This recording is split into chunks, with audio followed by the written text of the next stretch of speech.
Suele decir que a partir de los octavos de final, a partir del mata-mata, es donde realmente empiezan las copas internacionales. Y si bien esto no aplica para todos los equipos, caso muy particular al de San Lorenzo, por ejemplo, la realidad es que, al menos a nivel narrativo, es verdad. Si querés salir campeón y sos un equipo importante o aspirás alto, cosa que aplica para todos los equipos del fútbol argentino, sí, empieza cuando empiezan los bifes. En este caso tuvimos el debut tanto de Racing como de San Lorenzo en estas instancias. Y quiero decir que ambos estuvieron muy bien y estuvieron, inclusive, al menos desde mi perspectiva, por encima de lo que yo me esperaba. Así que, sin más preámbulos, analizamos Huachipato contra Racing y San Lorenzo contra Mineiro. Y empecemos por Racing, que ya sea por estar en la Copa Sudamericana o porque quedó primero el grupo, la tenía más fácil. Pero a su vez tenía que jugar de visitante contra Huachipato, un equipo que había dado muy buenas sensaciones en la Copa Libertadores y había eliminado ni más ni menos que Estudiantes de La Plata, le había ganado a Gremio en Porto Alegre y dado rendimientos no solamente a nivel resultados, sino a nivel juego muy interesantes, dominando la cancha, con un Monte siendo un jugador muy relevante, muy participativo, muy peligroso, realmente un equipo bien trabajado. No era sencillo, inclusive yo creo que un empate en Chile hubiese sido un resultado muy positivo, ya que después puede ser Argentina en el cilindro y consigue una victoria que no es que sería fácil, pero sí sería más lógica. Así todo, Racing no solamente ganó, sino que ganó por diferencia de 2 goles, 2-0, y encima jugó mucho mejor que su rival, cosa que son una acumulación de cosas positivas que me hacen pensar, y no quiero mufar a nadie, créanme que mi objetivo no es perjudicar a la academia, creo que ya están en cuartos de final. Y creo que hay que repasar y entender por qué. Más allá del resultado, que es de una diferencia de 2 goles, y de que encima fue de visitante, también hay que ver el juego. Y encima, dentro del juego, también entendemos por qué en la vuelta puede ser aún más fácil inclusive ganar el partido. Ni siquiera te digo conseguir un empate para simplemente pasar de ronda. Racing se caracterizó por ser muy efectivo, muy letal, vertical cuando tenía que serlo, contra obviamente una iniciativa de Huachipato que al ser el local tenía que tener cierta posesión. De hecho, la pelota estuvo muy dividida, pero si uno analiza cómo jugó cada uno, Racing fue mucho más vertical. Los jugadores que más tocaban la pelota del lado de los chilenos fueron los centrales y ambos mediocampistas. Pero el que más la tocó fue Sepúlveda y Gasolo, dos jugadores que tuvieron una gran cantidad de pases, pero que la mayoría fueron en campo propio. O sea, fueron distribuciones mucho más pasivas. Cuidó la pelota y por momentos Racing se veía muy sólido, cosa que habla muy bien de Racing. De hecho, Huachipato tuvo muy pocas oportunidades y muy pocos tiros. Y es algo muy meritorio porque por lo general cuando un equipo va ganando desde el primer tiempo, que fue el caso de la Academia, va a tener muchos tiros en contra porque el rival tiene que ir a buscarlo. Más cuando es un enfrentamiento directo. Pero no fue así. Racing tuvo 19 tiros contra menos de 10 que tuvieron los chilenos. Así que eso es espectacular. Y por otra parte, no es que simplemente no tuvieron tiros, pero lo llenaron de buenos centros, o fueron desbordes increíbles, o desmarques muy buenos de su rival, sino que realmente con Sosa un poco más adelantado, tapando el mediocampo de manera muy buena, agrupándose en las zonas donde el rival tenía la pelota, marcando con mucha conciencia, siendo organizados para estar sin la pelota, fueron muy difíciles de roer. Y realmente Huachipato, que mostró muy buena técnica para sacarse encima este tipo de rivales en la Libertadores, no pudo hacer nada. Y al contrario, Racing se puede aprovechar, no siempre de contra, porque a veces con jugadas más posicionales, para de ahí destacarse y tener sus oportunidades. Carbonero muy picante, obviamente Martínez con su gol como suele pasar, estuvo muy bien también. Juan Fernández entra en el segundo tiempo, marca el penal, pero también está siendo relevante en el juego. Bien abierto a los extremos, tanto Carbonero que ya lo mencionamos como Baltasar Rodríguez que se lo ha lesionado. Participativos de manera total los laterales. Muy bien Rojas, muy bien Mura, al menos desde un sentido de la proyección y como siempre eran opciones bien abiertas, cosa que en el caso de los laterales que encima eran carrileros, porque también jugaba con defensa de 5, se podría decir Guachipato, no pudieron subir tanto, quizás porque querían participar del mediocampo, quizás porque no querían arriesgar tanto, porque obviamente había una amenaza muy grande del lado de los extremos de Racing, pero la realidad es que Racing estuvo dominante totalmente y creo que fue muy meritorio y que ya está. Ahora pensar en estar concentrados, no subestimar al rival, es un buen equipo, pero sí, era un buen equipo desde antes. No es que es un buen equipo desde ahora. Y ya le ganaste muy bien. Así que yo creo que no va a haber tantas dificultades para conseguir una victoria. Así que bueno, hasta acá lo de Racing. Gran victoria. Veremos cómo le va en Argentina, que yo creo que no deberían tener tantos problemas. No porque, como ya digo, sea un mal rival, sino porque creo que ya lo supieron sacar la ficha. Aunque bueno, dejemos abierta la posibilidad, porque bueno, no es tanta diferencia. Ahora sí, vamos con el partido más importante que nos compete en este video, que obvio que es el de San Lorenzo porque solamente queda ese. Y sí, es más importante porque es en la Libertadores y porque es contra un rival de mucho peso. Y creo que podemos hacer un paralelismo entre lo que era el primer partido para Huachipato y para San Lorenzo, ambos jugando de local contra un rival que posiblemente sea difícil de vencer de visitante. Por ende, ambos obligados a tener iniciativa y a ganar el partido. Obligados. Obvio que ahora San Lorenzo puede empatar en Brasil y ganar por penales o ganar en Brasil. Inclusive, viendo lo que pasó, no lo veo tan descabellado.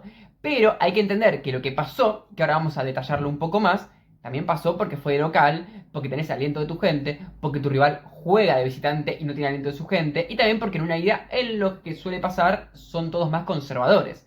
Así que, sí, San Lorenzo jugó muy bien, pero hay que ver si puede jugar tan bien en la vuelta. Más teniendo en cuenta que es un equipo que no suele ser muy regular en el fútbol argentino. Aunque, quiero decir también, que en la Libertadores, en los partidos importantes, sacando de visitante con Independiente del Valle, jugó muy bien. Ha tenido partidos muy serios. Así que siento que sí, puede darse la clasificación, o al menos puede darse una vuelta en Brasil que no sea un escándalo de superioridad de los que tienen más economía, sino que sea un partido parejo. Pero bueno, no nos metamos tanto en eso porque quiero hablar del partido, que tampoco tengo mucho tiempo en este video. San Lorenzo, digamos que no considero que tenía que conseguir en cuanto al resultado, y eso es lo que da más bronca. Pero lo que da más bronca dentro de la bronca es que pudo haberlo conseguido de manera clarísima. Yo diría que lo mereció. Fue súper intenso, nunca se dejó penetrar por su rival y encima fue lo suficientemente peligroso como para ponerse en ventaja. Ahora, ¿realmente San Lorenzo generó tantas ocasiones de gol como para merecer meter un gol? A mi parecer no, yo creo que le costó muchísimo generar. Estuvo tan dedicado a la defensa, a una intensidad total en cuanto al posicionamiento, en cuanto a la marca, en cuanto a correr, meter, estar súper organizado, que no pudo atacar mucho. Pero, al mismo tiempo, ese posicionamiento tan bueno es el mismo que aporta, por ejemplo, cuando tenés que tener una presión y recuperar alto y que tuvo ocasiones de gol a través de eso. O ese buen posicionamiento es el que hace que el rival también entre en la desesperación de intentar jugadas más arriesgadas y que vos puedas tener una recuperación como la que tiene Reali y un gol como el que genera San Lorenzo. O sea, que si bien San Lorenzo no tuvo un gol merecido a través de muchas ocasiones de gol que se van concatenando, pero sí lo mereció porque estaba jugando mejor y estaba haciendo que el partido entre en un contexto favorable. Y ahí está el tema. Fue súper favorable. Mineiro la agarraba a Fausto Vera, se la quitaban, porque estaba de espalda, porque recibía y San Lorenzo le comía todo el tiempo ahí cerquita, le pinchaba la pelota.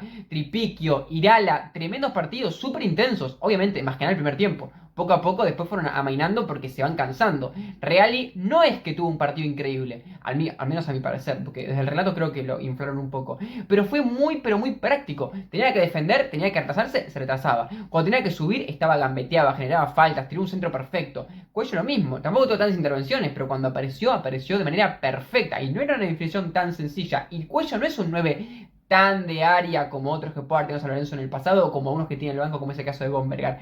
Mineiro yo creo que tampoco mostró ser un equipo malo. Por momentos lograba combinarse con Scarpa, con Paulinho, lindas paredes por derecha. Daverson era un pivot difícil de tumbar y hubo una jugada interesante que tenía tapando al Altamirano. Por izquierda también Arana tenía algunas participaciones muy buenas. Otavio en el medio distribuía bien. La realidad es que Mineiro mostró su calidad. Mostró que tiene buen pie, que tiene buenos cambios de frente, que tiene un montón de pases largos con una precisión excelente. Los centrales la pasan todos bien. Tuvo un dominio claro del partido, al menos en un sentido de dominar la pelota, tener la iniciativa. Tuvo más. Pero el tema es que no sabía qué hacer. Tuvo prácticamente el triple de pases que San Lorenzo, el triple, o sea, estoy diciendo una exageración quizás, pero bueno, más o menos sí, el triple, o el mínimo más que el doble de pases que hizo San Lorenzo, pero así todo, ocasiones claras de gol no tuvo prácticamente en el partido, tuvo muy pocas. De hecho, el primer tiempo tuvo 2 tiros en total, muy poco, y el segundo tiempo subió un poco, pero tampoco es que hizo algo exageradamente como para merecer el empate. Y obviamente, acá está el tema que seguramente escuchaste en 1.000.000 de lugares, y que a mí no me gusta caer en estas cosas, pero vamos a decirlo porque en este caso creo que aplica. Si no fuera por Altamirano, San Lorenzo gana el partido. O al menos hasta ese punto del partido, San Lorenzo no le iban a empatar. Altamirano recibe un remate que era medianamente difícil, pero tampoco era como para hacer lo que hizo. Y de un rebote tan malo que permite el 1-1. Si hubiese tenido la capacidad de agarrarla, que estuvo cerca, o lo hubiese despejado más lejos, era un partido completamente diferente. Y no quiero decir que Mineiro no tenía chance de empatar, porque capaz que el partido avanzaba, San Lorenzo se replegaba cada vez más, se cansaba y se le empataba a lo último. Pero al menos, dentro del contexto de ese momento del partido, sí, si no fuera por Altamirano, Mineiro no tenía nada que hacer. Estaban deprimidos porque no sabían cómo meterse dentro de San Lorenzo. No había manera. Realmente un partido muy interesante el Ciclón, ¿eh? Muy intenso, todos ayudaban, los laterales estuvieron bien, los centrales estuvieron bien. No hay mucho que decir. Fue un partido inteligente, pero fue la combinación de un buen planteamiento, de que bueno, el rival me va a tocar la pelota, bueno, tengo que evitar que lo haga o que lo haga incómodo. Perfecto, le salió. Y encima, lograr aplicarlo, ¿no? La idea está y lo aplicaste en la cancha. Ahora, tratando de explicar un poco por qué pudo haber pasado ese gol, San Lorenzo poco a poco dejó de presionar más alto y empezó a tener esa misma intensidad, pero cuando la pelota llegaba a 3/4. Entonces, evidentemente, cuando vos vas siguiendo terreno, llega un punto en el que ya el rival, en la posición en la que le dejas estar, le puede pegar al arco. Entonces, desde ese punto de vista, si San Lorenzo hubiese mantenido la presión más alta o una intensidad un poco más agresiva todo el tiempo, quizás no hubiese llegado ese tiro para que aparezca el error de Altamirano. Pero es hilar muy fino, porque nadie puede mantener la intensidad tanto tiempo. Y así todo, si bien no la mantenía desde un aspecto de presionar un poco más arriba, sí la mantenía en el sentido de estar concentrado y de no equivocarse. No hubo un error colectivo o en la defensa del Ciclón. Simplemente fue una buena idea de Vera que ni siquiera fue tan buena porque era la tajada del arquero y que finalmente termina siendo un error del arquero. Y bueno, puede pasar. Desgraciadamente, cuando haces todo bien, a veces hasta tenés que tener un poco de suerte. Pero en este caso, no es suerte. Es propio de tu arquero, ¿no? O sea, es una cuestión de que tu arquero se equivocó.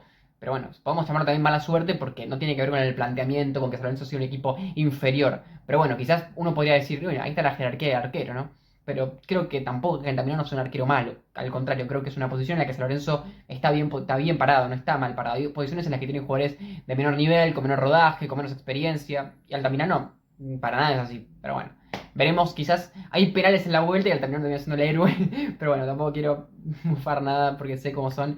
Así que bueno, ojalá que se dé todo bien y creo que al menos dentro de este partido San Lorenzo jugó mejor. Después, obviamente, cuando empató el partido, Mineiro tuvo un tramo en el que dominó y a la última San Lorenzo tuvo también jugadas de gol. Pareció a lo que le había pasado contra Palmeiras en el primer partido de la Libertadores, como que iba, pero tampoco tuvo tantas ocasiones claras. Pero pudo haberlo metido algún gol, quizás, pero no fue su principal virtud ese momento de ataque.